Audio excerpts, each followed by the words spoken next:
नमस्कार मित्रांनो, स्वागत आहे तुमचं आमच्या एज्युकेशनल न्यूज या यूट्यूब चॅनेलवर. तर मित्रांनो, या व्हिडिओमध्ये आज आपण मोठी बातमी, डीए परत वाढणार, केंद्रीय कर्मचाऱ्यांसाठी मोठी खुशखबर याबद्दल सविस्तर माहिती पाहूयात. त्याचबरोबर हा व्हिडिओ शेवटपर्यंत नक्की पहा व व्हिडिओ आवडल्यास लाईक आणि शेअर नक्की करा व अशाच प्रकारच्या नवनवीन व्हिडिओसाठी आमच्या चॅनेलला सबस्क्राईब करायला विसरू नका. चला तर मग व्हिडिओला सुरुवात करूयात. तर यामध्ये केंद्रीय कर्मचारी आणि पेन्शनधारकांसाठी पुन्हा एकदा आनंदाची बातमी येण्याची शक्यता आहे.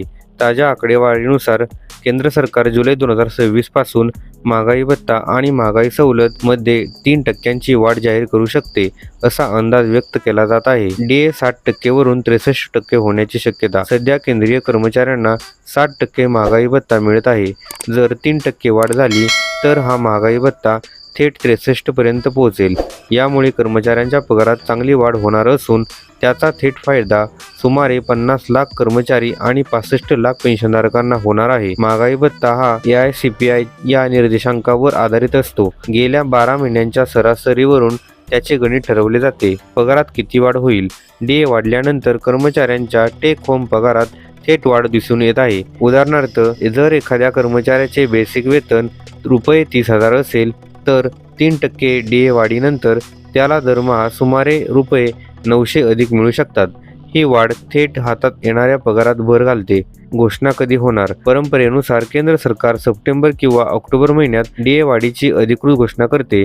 मात्र ही वाढ जुलै 2026 पासून लागू मानली जात आहे. त्यामुळे कर्मचाऱ्यांना जुलै आणि ऑगस्ट महिन्याचा एरियर थकबाकी देखील मिळतो. यापूर्वीही झाली होती मोठी वाढ. जानेवारी 2026 मध्ये सरकारने महागाई भत्त्यात 2% वाढ केली होती. त्यावेळी डीए 58% वरून 60% झाला होता. आता पुन्हा 3% वाढ झाल्यास कर्मचाऱ्यांना सलग दुसऱ्यांदा मोठा दिलासा मिळणार आहे. इतर भत्त्यांवरही परिणाम. 7व्या वेतन आयोगानुसार डीए 50%च्या पुढे गेल्यानंतर गरबाडे भत्ता आणि इतर भत्त्यांमध्ये आधीच वाढ करण्यात आली आहे. त्यामुळे डीए वाढीचा फायदा अनेक स्तरांवर कर्मचाऱ्यांना होत आहे. डीए विलिनीकरणाची मागणी कायम.